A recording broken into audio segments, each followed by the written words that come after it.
Voilà qui est fait. Donc, bonne soirée à tout le monde. Ce soir, nous avons une formation au trading actif. Le sujet, c'est le signal Aiki-Nashi et l'application avec une stratégie bien spécifique sur le SP500 ou alors sur le US500 pour ceux qui travaillent avec des CFD.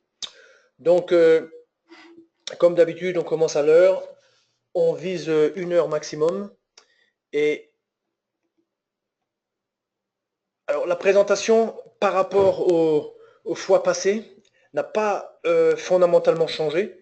Parmi vous, il y a des gens qui ne connaissent pas Aiki-Nashi, donc je suis, comment dirais-je, contraint de refaire un petit peu la présentation pour expliquer les fondamentaux. Et j'ai résumé un petit peu ce qu'on va faire ce soir en 4 petits schémas. Donc, la première chose, c'est le graphique Aiki-Nashi. On va partir du graphique Aiki-Nashi pour comprendre ses propriétés. La deuxième chose, c'est que je vais présenter le signal Aiki-Nashi qui est bien particulier et qui est fabriqué à partir du graphique Aiki-Nashi. Et puis, je vais montrer une stratégie. Cette stratégie, je l'avais montrée la première fois vers le mois de novembre 2016. Et depuis, je dirais, elle tourne pas mal. Donc, on fera un petit point là-dessus. Et puis,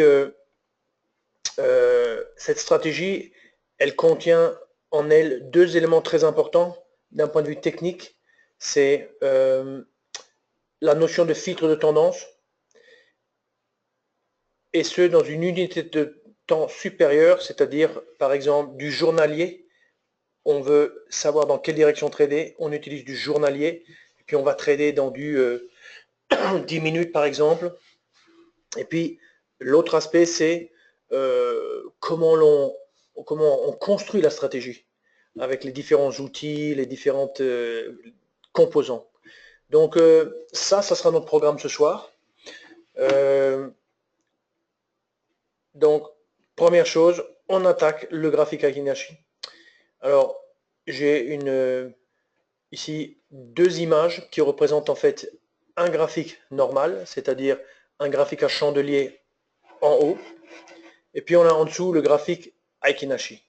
Donc, la première chose que l'on remarque tout de suite, c'est le graphique Aiki-Nashi apporte un certain ordre sous la forme en fait de la coloration et aussi de la forme un petit peu des bougies. Quand on regarde la coloration, vous voyez que cette phase haussière ici, qui est un mélange en fait de bougies à la hausse et de bougies à la baisse, est retranscrit et traduit dans Aiki-Nashi comme une succession de bougies vertes. Cette succession de bougies vertes, elle indique une tendance haussière et elle indique aussi lorsque la couleur change, comme on le voit ici, le début d'une tendance inverse, c'est-à-dire d'un retournement de tendance qui, en l'occurrence ici, est suivi, sauf dans cette phase un peu de range où vous voyez il y a de nouveau une tentative de, on va dire, de tendance haussière qui n'est pas confirmée. Et on voit que en fait, ce graphique Aiki-Nashi, il a cette propriété très intéressante de nous donner une indication sur la tendance, mais aussi de nous permettre de détecter des changements de tendance. Donc, dans le cadre de notre stratégie ce soir, c'est plutôt dans le sens de la détection de retournement de tendance que ce graphique va nous intéresser. Alors, je ne veux effrayer personne, mais les bougies Aiki-Nashi, elles ont des propriétés particulières. Et quand je regarde ici, une bougie Aiki-Nashi initiale, et je me pose la question, comment se construit une bougie Aiki-Nashi, la dernière bougie Aiki-Nashi? Eh bien, je suis obligé comment dirais-je, de tenir compte en fait de la dernière bougie Aiki-Nashi et aussi de la dernière bougie à chandelier. Et la bougie Aiki-Nashi dernière sera une fonction en fait de ces 2 éléments. Donc, quand on regarde, premièrement, le corps. Le corps, c'est la partie grosse là. Donc, le bas, l'ouverture c'est en bas, la clôture c'est ici. Quand on regarde l'ouverture de la bougie Aiki-Nashi, qu'est-ce qu'on voit? On voit en fait que elle est positionnée sur la moitié, le milieu du corps de la bougie Aiki-Nashi précédent. Donc ça c'est une propriété très importante. C'est ce qui donne cette espèce de régularité dans le graphique Aiki-Nashi. Donc le corps démarre au milieu du corps précédent.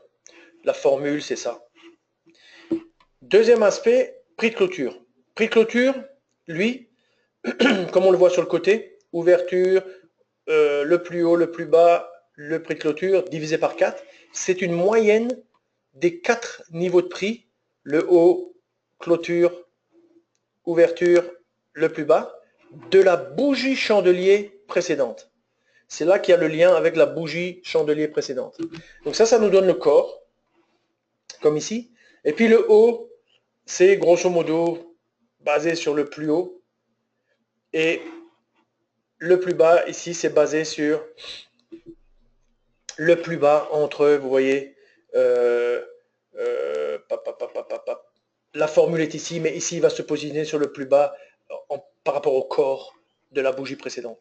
Je dirais, c'est pas trop important de retenir tout en détail. Vous pouvez prendre votre temps, lire ces formules pour essayer de bien les comprendre.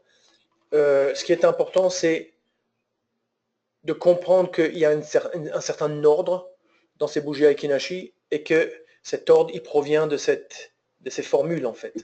Et ce qui est important, c'est que la question que l'on se pose nous, c'est le retournement de tendance avec Aiki-Nashi, qu'est-ce qui le provoque? Donc quand on se repositionne dans le monde des bougies Aiki-Nashi et qu'on prend notre bougie Aiki-Nashi initiale qui est ici, on se pose la question, qu'est-ce qu'il faut comme type de mouvement dans le chart à bougie à chandelier pour que en fait on ait une bougie Aiki-Nashi qui devienne rouge, qui devienne opposée.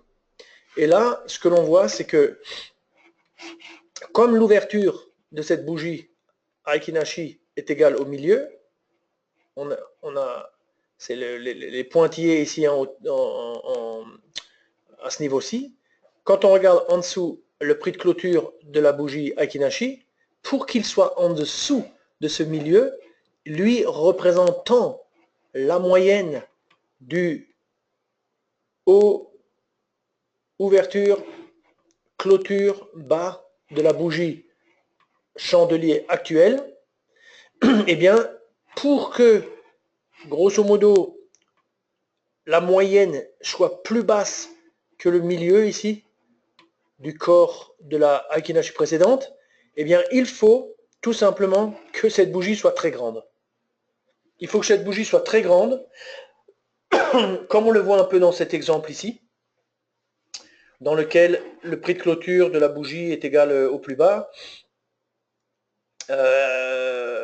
Grosso modo, cette figure-là vous donne en fait typiquement une figure de retournement de tendance dans le graphique chandelier.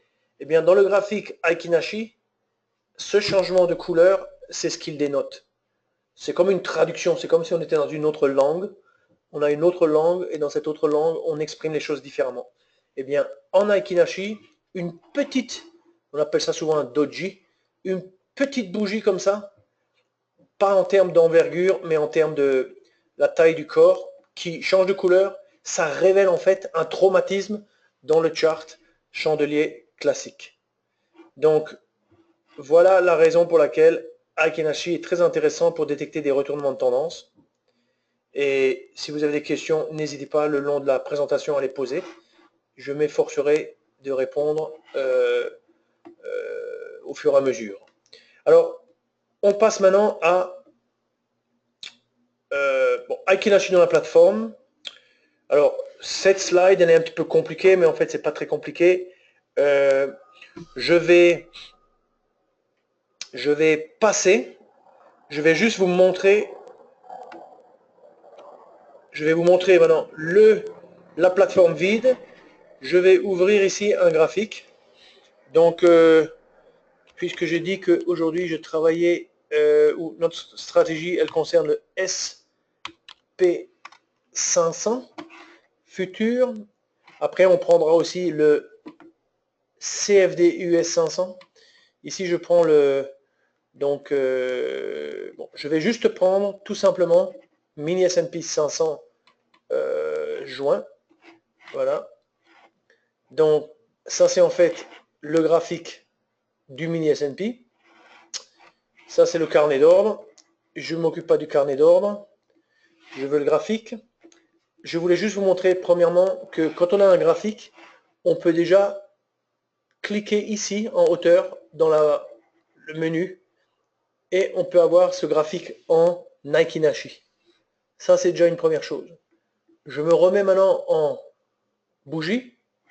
Deuxième chose que je veux montrer, c'est que parmi les indicateurs, quand j'ouvre la fenêtre des indicateurs et je vais chercher Aiki Nashi, vous voyez que ici, au niveau de indicateur, je vais l'afficher dans une sous-fenêtre.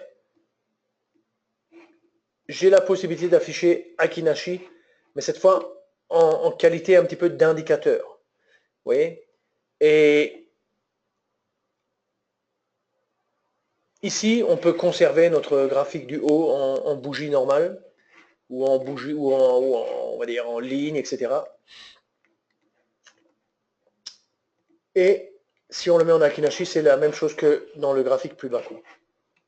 L'intérêt en fait du Aiki Nashi plus bas, c'est que lui, on peut en réalité, grâce au bouton droit, on peut utiliser une des propriétés de la nano, c'est-à-dire la possibilité d'agréger les indicateurs.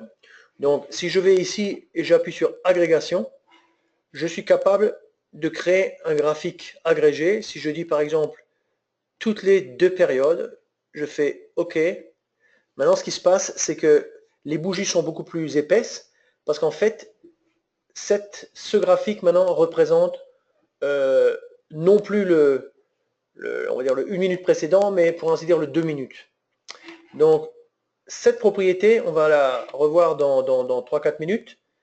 Si je me mets par exemple sur 5, dans ce cas-là, qu'est-ce que j'ai fait? Ben,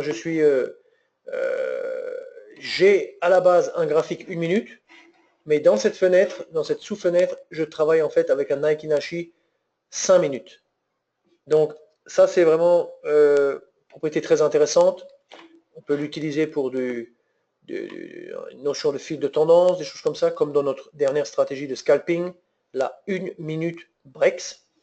Mais dans notre cas aujourd'hui, on va l'utiliser cette propriété de façon différente et je vais vous montrer ça tout de suite en reprenant la présentation. Hop, voilà. Donc, nous avons présenté maintenant le graphique. On va s'intéresser maintenant au signal. Donc, le signal, alors, je reviens juste en arrière. Le signal, donc, un signal, de notre point de vue, qu'est-ce que c'est? Le signal, c'est un hameçon.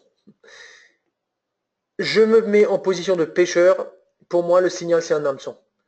C'est-à-dire, c'est un outil qui me permet d'attraper un poisson, une proie. Ça, c'est un signal. De notre point de vue, le signal Aiki Nashi, on n'a pas d'état d'âme. On le voit comme une solution technique à un problème technique. Le problème technique, c'est on veut rentrer dans des moments, dans des bons moments, je dirais, dans le marché.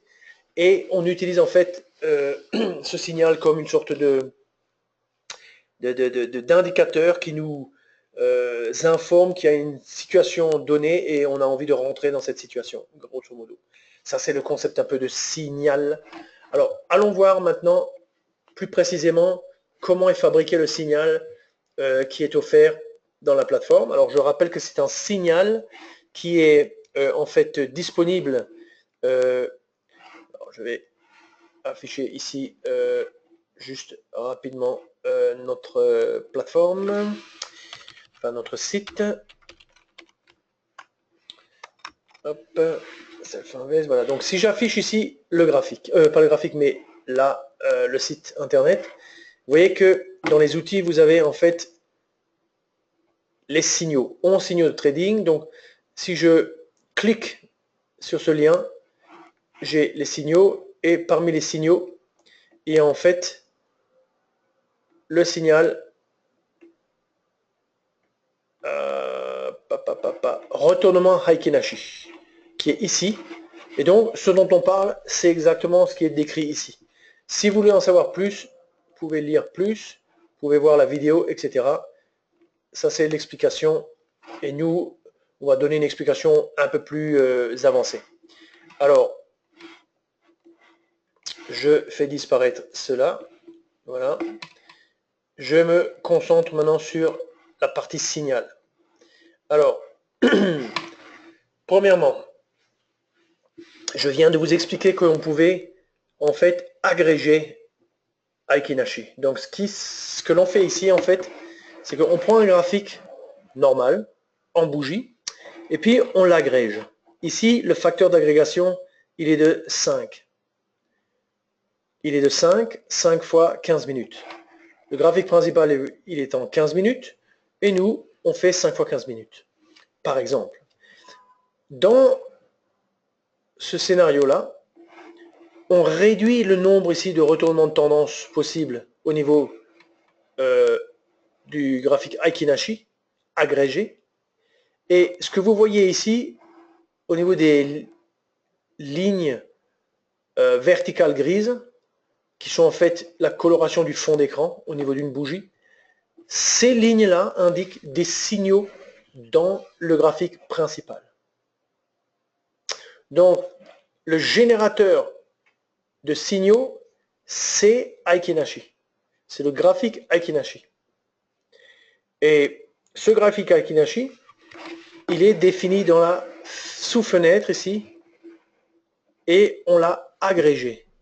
En l'agrégeant, on a réduit le nombre de signaux, et grosso modo, on a en haut des signaux qui se présentent, parce que c'est comme si l'on regardait le graphique sur une échelle supérieure. En regardant un graphique sur une échelle supérieure, on tend toujours à voir plus clair. On voit plus clairement des retournements, on voit plus clairement des tendances. Donc ici, on utilise cette propriété, la propriété de l'agrégation. Ok. Le deuxième aspect ou le deuxième avantage en fait de ce signal Heikinashi, c'est que on peut définir en fait la figure en termes de combinaison de bougies qui permet en fait de caractériser ou de définir un retournement de tendance. Ici, par exemple, on a 2 et 1. D'ailleurs, ça sera le réglage qu'on va utiliser dans notre stratégie. 2 et 1, qu'est-ce que ça veut dire? Concrètement, ça veut dire que lorsque vous avez, comme ici, 2 bougies rouges suivies d'une bougie blanche, Heikinashi, je précise bien, à la clôture de cette bougie blanche, on considère que l'on a un signal. On peut changer ses propriétés. On peut dire, par exemple, je prends les 4 dernières et 2 bougies blanches. On peut faire ce qu'on veut. Et on peut en fait modifier ces valeurs. Là, je le montrerai après. Mais là, même le graphique, là vous voyez 2 et vous voyez 1. Ça, ce sont les valeurs que vous pouvez modifier. Et grosso modo, on va voir l'application dans la stratégie. Le troisième élément, c'est que comme on travaille sur une agrégation, et qu'une agrégation c'est un temps plus grand, si vous êtes par exemple sur 10 minutes et que vous avez une agrégation par exemple on va dire de 3, eh bien dans la partie Heikinashi, c'est comme si notre graphique était en fait sur du 30 minutes. Et donc, il est possible, en fait, à l'issue des 10 premières minutes, ensuite à l'issue des 20 premières minutes et à l'issue des 30 premières minutes, il est possible en fait de rentrer en position plus tôt. Et ça, c'est quelque chose que, en réalité, je ne vous conseille pas. Mais la possibilité existe.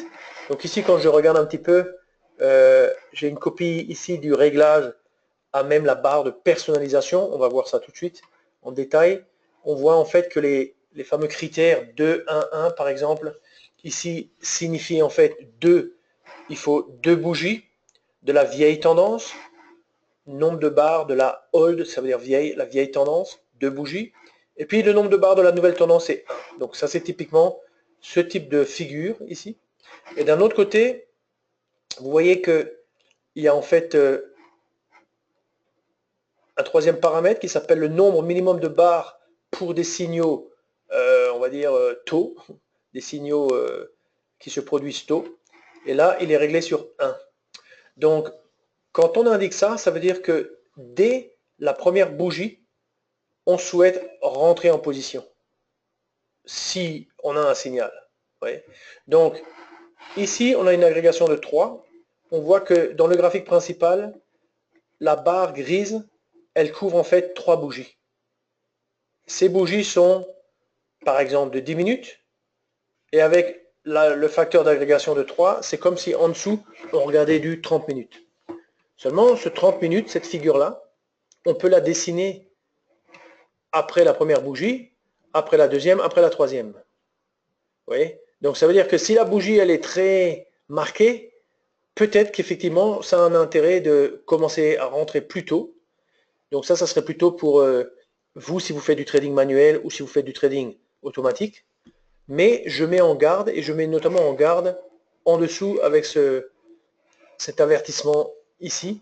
Je mets en garde parce que, par exemple, lorsque l'on étudie une stratégie en mode backtest, il faut absolument que ce chiffre, ce paramètre, le troisième, nombre minimum de barres pour des signaux tôt, il faut que ce chiffre corresponde à l'agrégation. Donc si l'agrégation est de 3, ce chiffre il faut être 3. 3, ça veut dire qu'on ne peut que apprécier la situation à la troisième bougie, c'est-à-dire vraiment quand les 30 minutes se sont produites. Pourquoi c'est indispensable de faire ça en mode backtest? Parce que si vous ne faites pas ça, vous verrez, vous pouvez faire le test, vous allez vous retrouver avec des backtests fantastiques qui sont en fait une illusion, puisqu'ils sont basés sur une réalité qu'on connaît qu'à la fin des 30 minutes, et vous supposez en fait, vous vous lancez en fait avec des signaux dont vous ne savez pas si dans la réalité ils se seraient produits ou pas, ou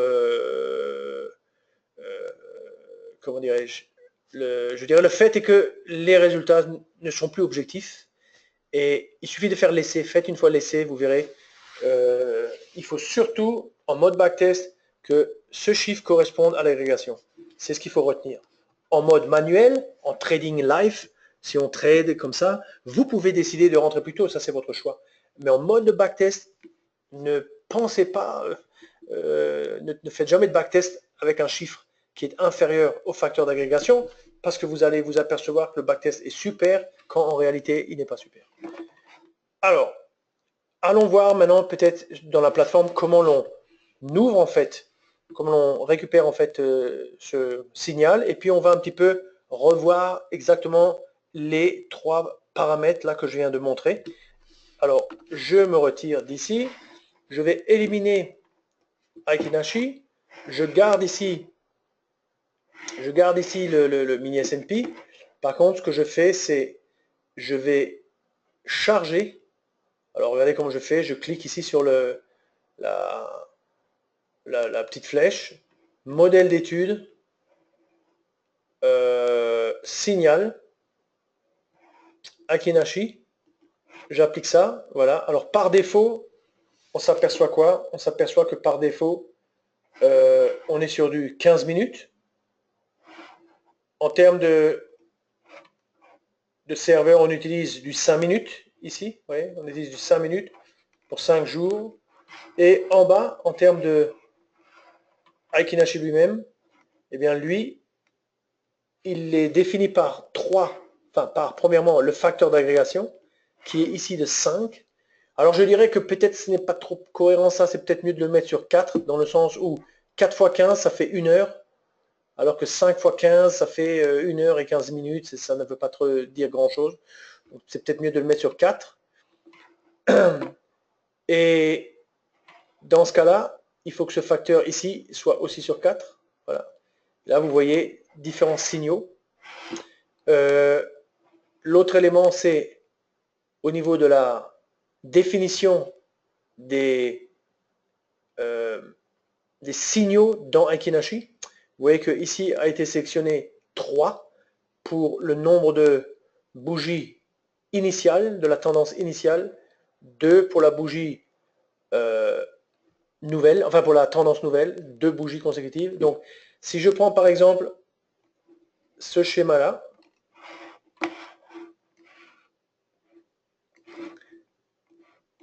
ici, je dirais que on a bien ici, durant toute cette phase, on a bien une phase de tendance haussière jusqu'à 14 heures, en fait jusqu'à 14h59, c'est-à-dire jusqu'à 15h. On voit en bas 14h, vous voyez, donc 14h c'est toujours l'heure d'ouverture de la bougie, donc l'heure de clôture c'est en fait 15h. Et puis on a ici 2 bougies rouges, donc ça veut dire que comme nous on a défini 3 et 2, 1, 2, 3, 1, 2, donc à la clôture de cette bougie, grosso modo, vous avez un signal baissier. Et ce signal baissier, il est représenté en fait dans le marché au niveau de cette bougie, enfin de ce fond d'écran grisâtre. Si maintenant je dis que au niveau des barres, je réduis, c'est-à-dire je passe à, il faut au minimum 3 barres, vous voyez que la zone grisée s'élargit. Si je dis 2 barres, la zone grisée s'élargit. Si je dis 1 barre, voilà 1 barre. Donc, qu'est-ce que ça veut dire cette histoire? Ça veut dire que en fait, le signal, vous voyez, dans le graphique d'agrégation supérieure, il reste identique. Mais dans la réalité de la vie, au moment présent, après la première bougie, on avait cette situation de marché.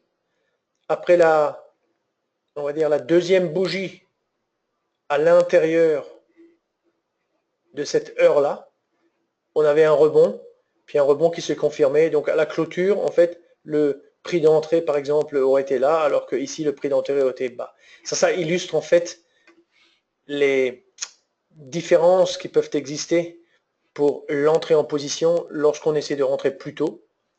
En fait, qu'est-ce qui se passe? Cette indication de retournement de tendance, il y a bien eu une sorte de retournement, mais lorsque l'on est à la dernière bougie, c'est déjà trop tard, puisque on est de nouveau dans un mouvement de tendance haussière. Donc, nous, dans tous les cas, on ne s'intéresse pas tellement à cet aspect-là, parce que dans la stratégie, nous, on raisonnera sur 4. Par contre, je voudrais vous montrer au niveau de la définition, c'est-à-dire 3 et 2. Ici, j'ai une longue série de bougies vertes. Donc, que je mette 3 ou que je mette 5, ça ne change pas.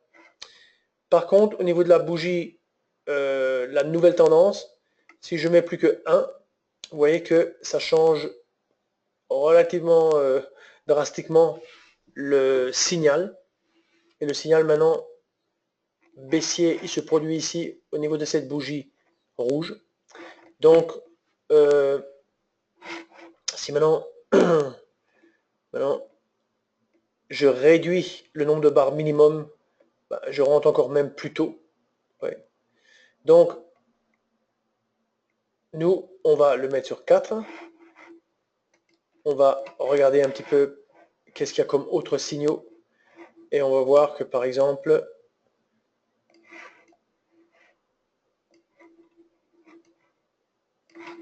on va voir que par exemple 5-1, ça ne nous donne pas grand-chose.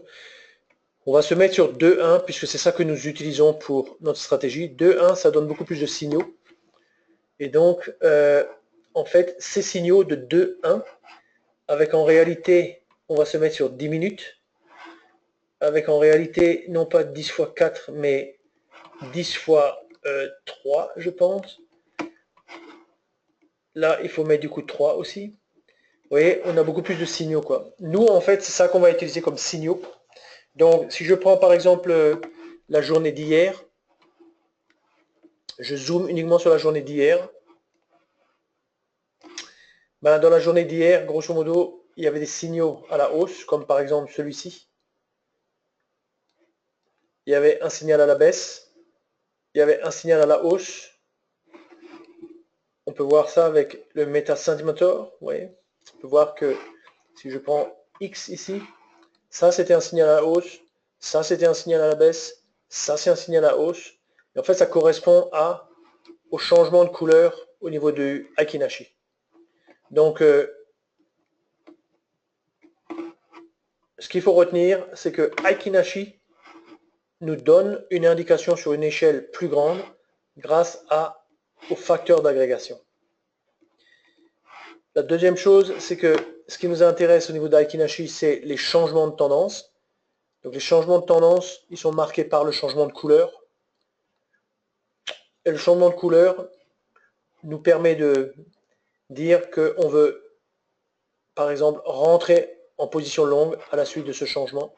Et dans ce cas, cette information, elle va être projetée dans le graphique bougie qui est ici, et on aura alors une possibilité de rentrer à la clôture de cette bougie ici dans le graphique 10 minutes.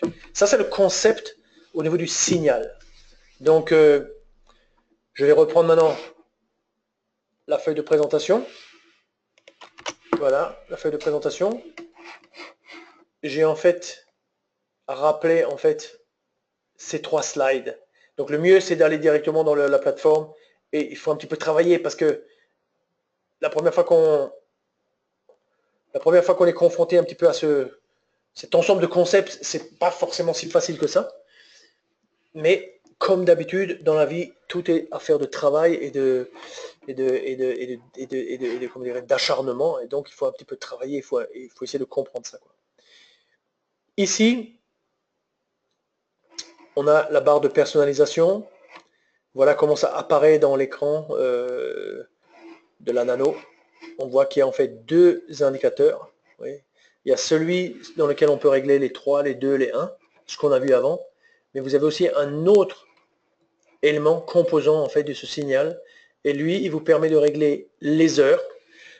Donc ici, par exemple, 18h, 23h59. Et puis de déclencher des alertes. Donc, un message, une petite, comment dirais-je, une petite fenêtre avec un message à l'intérieur, un son, un email. Maintenant, on va s'intéresser à la stratégie.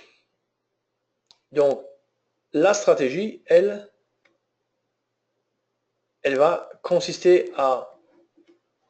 On va rajouter une complexité un petit peu, dans le sens où on va utiliser un filtre de tendance. Donc, un filtre de tendance, c'est en fait la notion de travailler sur une échelle supérieure à l'échelle dans laquelle on veut faire nos trades. L'échelle dans laquelle on veut faire nos trades, on voit ici, c'est bien 10 minutes.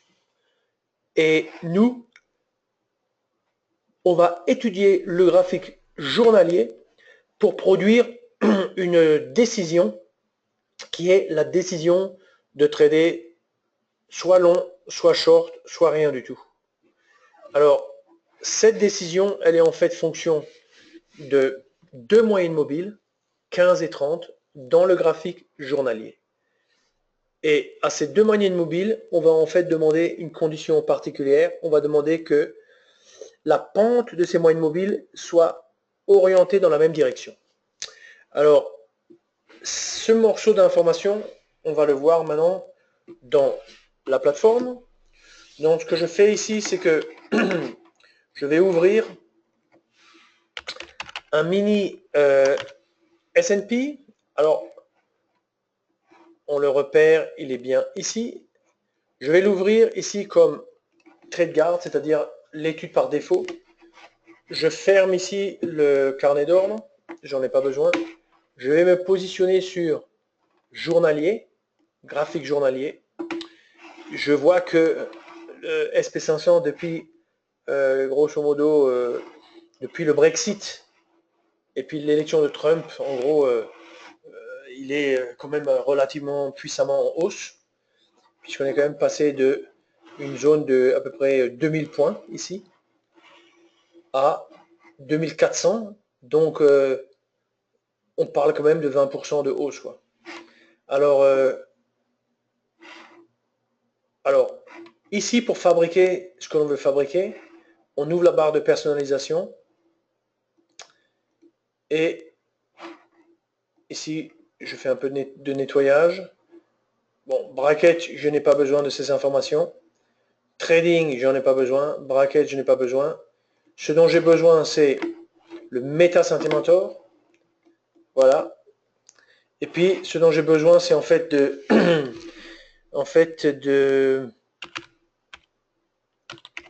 crossing MA, c'est-à-dire les deux moyennes mobiles qui existent comme indicateur dans la plateforme.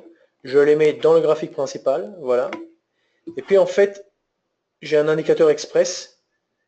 Donc, on l'avait programmé en atelier de programmation express à Paris. Si vous en avez besoin, je vous l'envoie. Et je le mets comme Sentimentor. Voilà. Et lui, il utilise en fait, c'est un petit morceau de code, pas très compliqué, mais lui, il utilise en fait les données du croisement de moyenne mobile. Et voilà comment il faut, comment dirais-je, régler les choses. Alors, regardez bien. Ici, on n'a pas besoin de ce bouton. On a entrée long ou entrée short. On va afficher ces boutons en bas.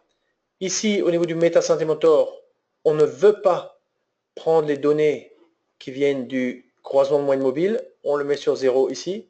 Ce que nous, on veut, c'est juste que cet indicateur, Crossing MA modifié, soit lui le déterminant pour déterminer s'il y a tendance ou pas tendance.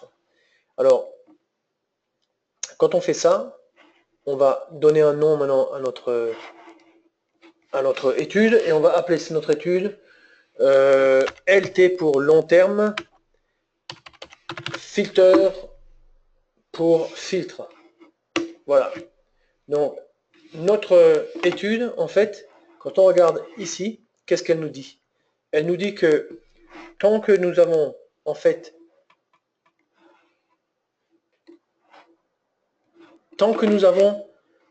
une moyenne mobile montante, vous voyez,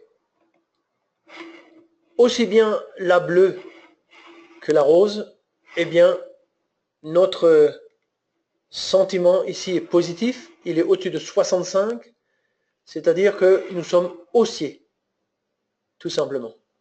Alors, nous, on va régler notre moyenne mobile sur, en fait, 15 et 30, c'est ce que j'avais dit.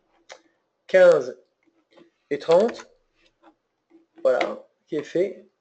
Et donc, grosso modo,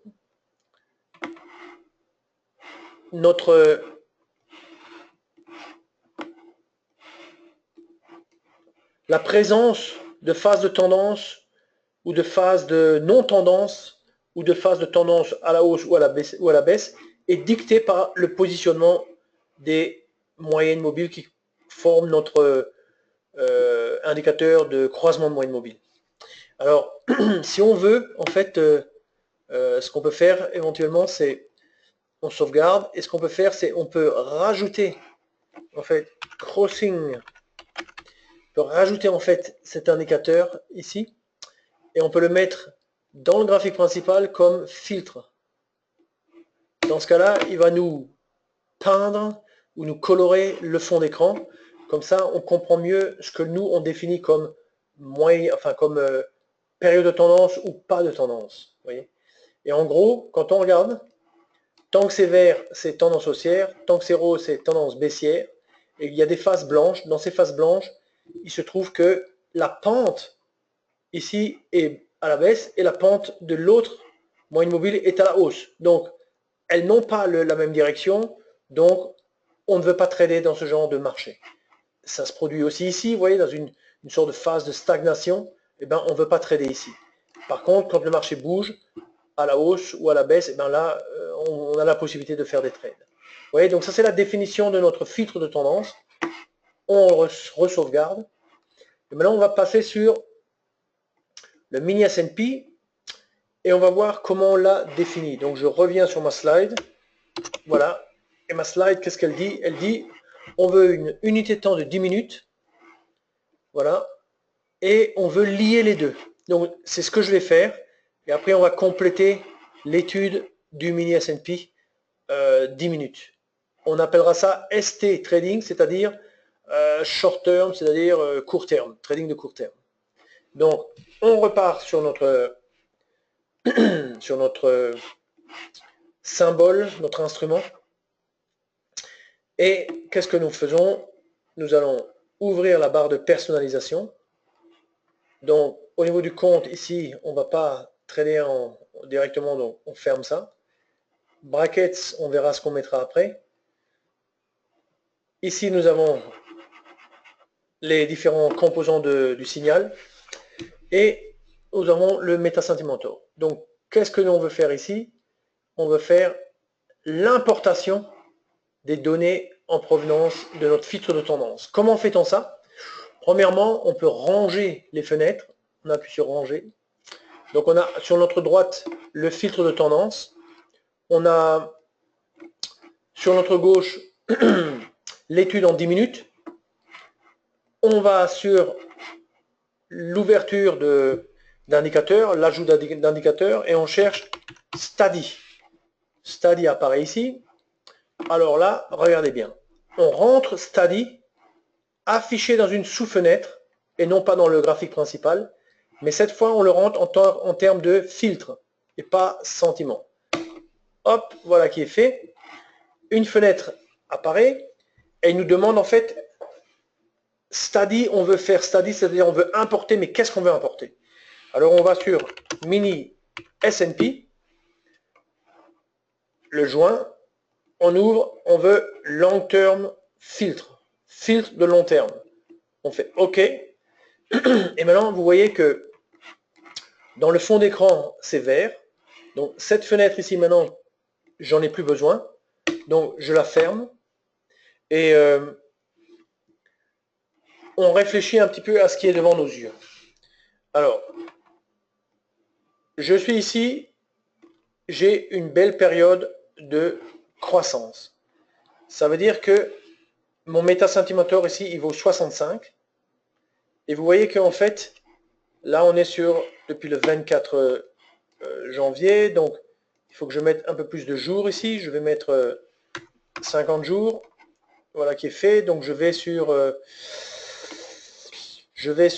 alors, il me faut même plus que 50 jours. Je vais mettre 100 jours. 100 jours. 24, voilà, c'est bien. On est là sur le... Allez, grosso modo, ça c'est... Cette période-là est en fait la période qui correspond un petit peu à mon chart journalier. Et vous voyez que le fond d'écran est vert. Pourquoi? Parce qu'en fait, cette information qui vient d'ici, elle est exportée à travers Study à l'intérieur, ici, et ça devient cette courbe, 65. Et si je vais maintenant regarder quand est-ce que ça change, cette courbe, donc je me mets par exemple là, et je vois que ici, vous avez en fait donc le jour du 14 mars, la valeur passe de 65 à 0, et quelques jours après, elle passe à 50, c'est-à-dire neutre. Voyons ce qui se passe ici. Donc on va sur le 14 mars. Donc on se déplace, 14 mars, 14 mars, 14 mars, 14 mars, 14 mars. Et ne voilà pas que nous voyons ici exactement ce schéma. Donc ce schéma, ici, cette information, elle vient de cette situation sur du journalier. Ça, c'est très important. Le journalier dicte la direction que l'on va suivre dans le quotidien, dans le 10 minutes. Donc, maintenant que nous avons établi ça, on va donner un nom à notre étude ici. Donc, cette étude, on lui donne un nom. On aime avoir de l'ordre. Short Term Trading. Short Term Trading. Donc, ça veut dire que ça c'est l'étude qui nous permet de trader. On fait OK. On peut donner un nom à notre page. Par exemple, on peut dire par exemple Aikinashi, HA, mini SP par exemple. Hein, voilà, qui est fait. Donc maintenant on a une page, on a deux études, c'est-à-dire deux graphiques avec des choses différentes. Ici, on est capable de jouer sur la pente en fait de la pente de nos courbes. Donc si on remonte la pente un peu trop, on s'aperçoit qu'il y a des changements assez importants, puisque si je continue ici, un moment, oui, un moment, ce qui se passe, c'est qu'en dessous, vous voyez qu'à un moment, il n'y a plus du tout on va dire de possibilité de tendance. Alors, il ne faut pas se méprendre, parce que n'oubliez pas qu'on a aussi mis cet indicateur dans la partie fil pour nous colorer le fond. Mais si je mets ici le même réglage, c'est-à-dire 151, vous voyez qu'il n'y a pratiquement plus rien, quoi. Donc si je diminue, grosso modo, je joue avec la pente. Si la pente est trop forte, il n'y a quasiment pas de situation, etc. quoi. Donc ici, ce que je vais mettre, pour simplifier, je vais mettre 0.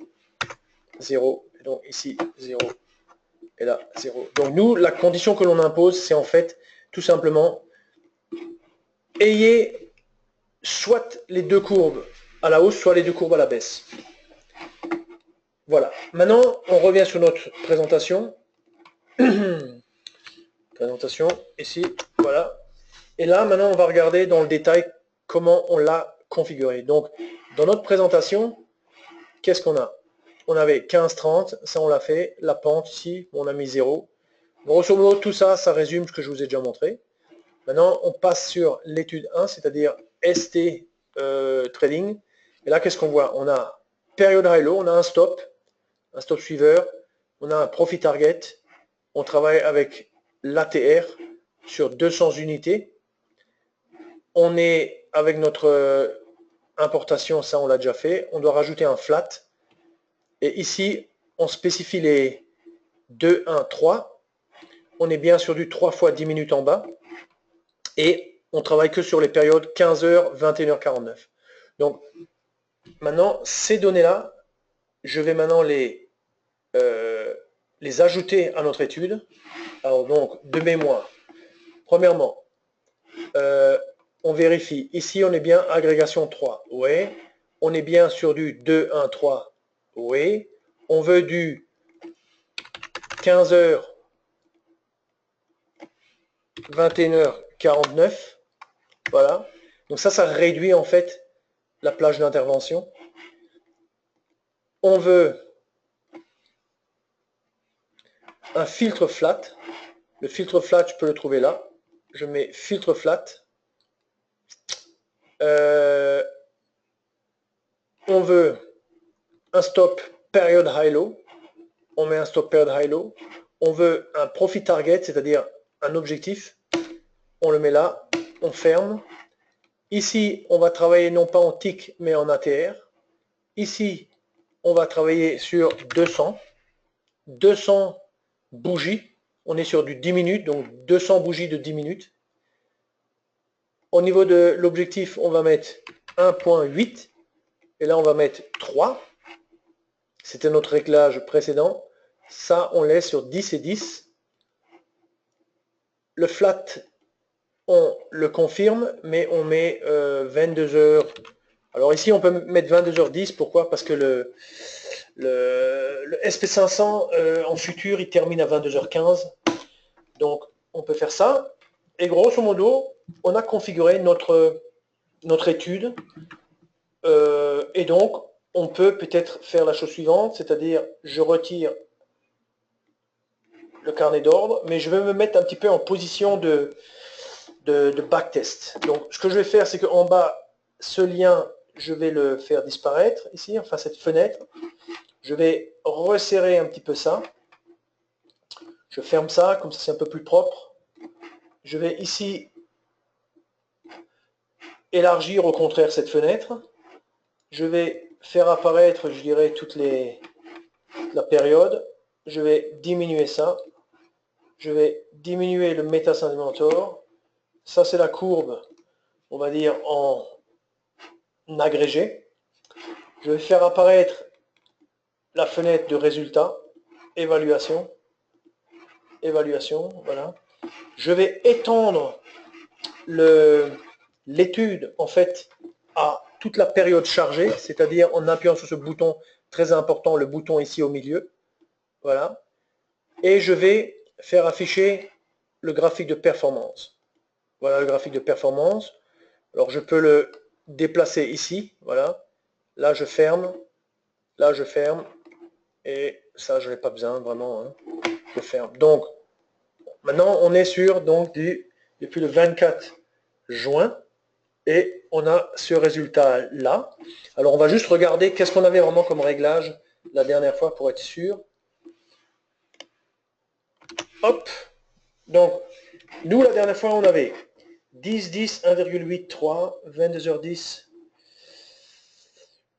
2, 1, 3, 3, 0 et on avait une journée 15, 30, 0, 0, 3, 0, 0, 5, ok. Alors, à mon avis, on est bon. À mon avis, on est bon. Et je vais juste vérifier avec... je vais juste vérifier une autre chose. Moi, j'avais fait des petits essais. Qu'est-ce que j'avais mis? J'avais mis 223 pour avoir le même nombre de jours qu'avec les CFD. Vous voyez, quand vous rajoutez des jours, il faut les rajouter des deux côtés. Bon, là, il y en a suffisamment. Donc, après, il faut étendre à la période. Voilà. Donc, ça, c'était, je dirais, depuis, pour ainsi dire, l'époque précédente. Alors, le X, je le retire. Donc, grosso modo, cette présentation, on l'avait faite en novembre dernier, quoi. Donc, en fait, moi, j'ai commencé à la trader, cette stratégie, en novembre dernier. Et puis, vers le mois de février, on a fait une présentation. Donc, février, c'était en fait là. On était là. Oui. Donc, depuis la dernière fois, voilà ce qui s'est passé. Le marché a bondi. Le marché a bondi. On a attrapé. Après, le marché il était un peu plus latéral. Et là, on a un peu moins attrapé. Alors, ce que je pensais faire, c'était vous montrer juste peut-être deux petits aspects techniques. C'est-à-dire, si je prends maintenant cette période-là et je m'intéresse à cette période-ci, je vais ici en bas à gauche et je vais appuyer sur ce bouton. Quand j'appuie sur ce bouton, ça veut dire qu'en termes d'évaluation, je ne m'intéresse que à cette période-là qui est affichée ici et plus au reste. Donc, je vais faire la chose suivante, c'est que je vais resserrer cette échelle ici au niveau du profit et de la perte. Je vais le mettre peut-être sur 3000. Et ce que je vais faire, c'est que je vais jouer un petit peu avec les réglages pour vous montrer un petit peu le genre de choses que l'on peut faire pour quand on travaille avec des données d'un backtest en vue de vouloir automatiser, par exemple, de travailler en automatique. Donc ici, je dirais, il y a un aspect que je voulais montrer, c'était au niveau des objectifs. Vous voyez, on avait réglé ça sur 1,8. Regardez bien en bas, 1,8, le minimum c'est 0, le maximum c'est 100. Alors mettez surtout pas 100, ça va prendre des heures pour, comment dirais-je, mettez quelque chose de réaliste, mettons par exemple 10. Et maintenant je vais lancer ça avec la sensibilité du paramètre. Donc c'est ce que je vais faire, je regarde juste une petite chose, c'est bon. Voilà. Donc qu'est-ce que fait la nano? La nano maintenant, elle est en train de rechercher l'impact sur le résultat du fait de changer en fait ce paramètre. Elle donne ce résultat. C'est-à-dire, on voit que, grosso modo, aux alentours de une fois, on a une sorte de maximum. Et sinon, si on augmente un peu la taille de l'éloignement en fait de la target, c'est-à-dire de l'objectif, en fait, ça diminue un petit peu le résultat. Donc ça, c'est une possibilité. On peut refaire la même chose pour short. On peut aussi se poser la question on peut faire le même genre de raisonnement ici. Ouais, dans ce cas, il faut se lancer, etc. Je ne vais pas le faire. On peut aussi se poser la question de l'impact de la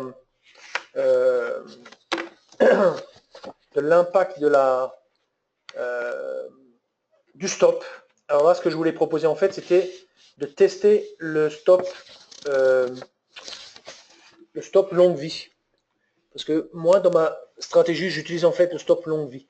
Donc je vais retirer en fait ce period high-low et je vais mettre à la place le stop longue vie. Alors le stop longue vie, il existe maintenant dans la plateforme, mais bien sûr, il faut faire un petit achat qui n'est pas très cher.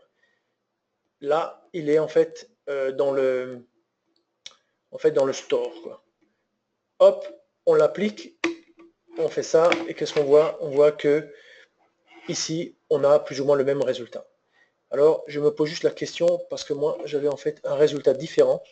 Alors, réfléchissons juste 2 secondes pour voir, est-ce que il n'y a pas un petit paramètre ici qui est différent de ce que moi j'ai fait dans ma préparation de mon webinaire. Regardons juste les réglages rapidement.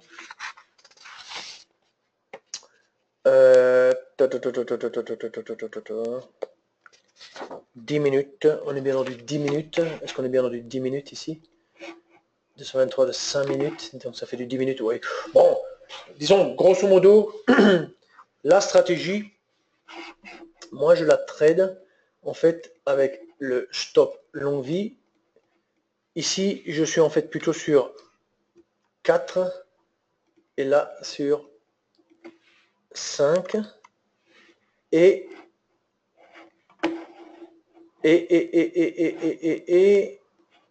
j'ai en fait un meilleur résultat que ça.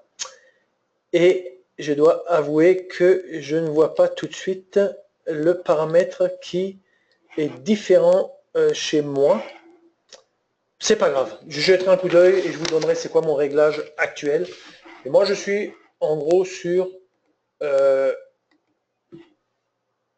concept que j'utilise souvent, c'est-à-dire je suis sur multiples limites, multiples stops, avec un côté le stop longue vie, un côté le stop longue vie fixe, et d'un autre côté un profit target court, qui est en fait 4 ou 5 fois l'ATR, et un profit target éloigné, qui est à peu près 10 fois l'ATR.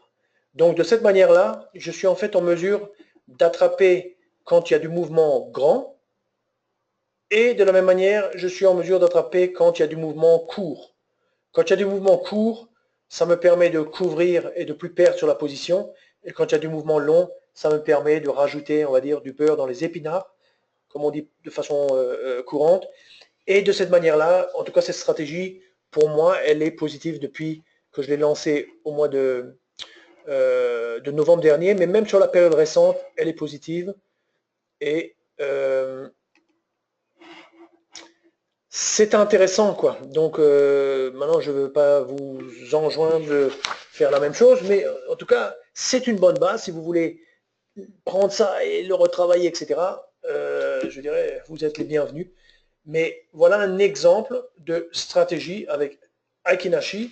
On est ici sur du SP500. Le SP500, c'est quand même pas le dernier des contrats. C'est probablement le plus tradé des contrats d'indices dans le monde. Et c'est la référence, le baromètre de tous les marchés d'actions mondiaux. Et donc, c'est pas mal de voir qu'on arrive à faire quelque chose avec nos outils, avec Aikinashi.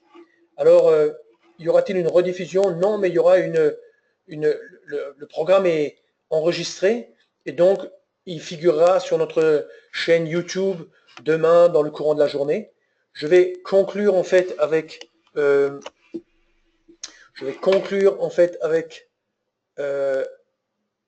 donc ça c'était le réglage tel qu'on l'avait précédemment à partir de même février 2014, vous voyez. Et ici j'ai suggéré donc la stratégie continue de performer, on peut optimiser les paramètres du profit target, on peut remplacer peut-être le period high low par le stop, utiliser 2 profit target, l'un proche, l'un éloigné. Ça, ce sont des suggestions et qui sont assez proches de ce que moi je fais en réalité, quoi, dans la pratique, en trading automatisé, réel, avec des vrais sous, bien sûr. Hein. Après, la conclusion, pour ceux parmi vous qui ne sont pas qui ne sont pas clients de Self-Invest, le message est simple, devenez client. Pourquoi? Parce que notre plateforme, allez, je ne veux pas maintenant faire on va dire, être trop, on va dire, comment dirais-je, je ne veux pas être trop présomptueux, mais je crois sincèrement que notre plateforme, c'est la meilleure dans le marché. On peut couvrir les besoins en termes de scalping, day trading, swing trading. On a une somme considérable d'outils, de stratégies, mais aussi de signaux, tels que le signal que je viens de vous exposer ce soir. On vous montre à travers nos webinaires et à travers nos séminaires, mais surtout les webinaires qui deviennent en fait accessibles gratuitement sur YouTube. On vous montre comment réaliser la stratégie. Et de mon point de vue, je nous vois comme le partenaire des traders qui veulent progresser et qui savent que ce n'est que par le travail qu'on progresse, mais aussi c'est avec des bonnes idées, des bonnes stratégies, des bons outils.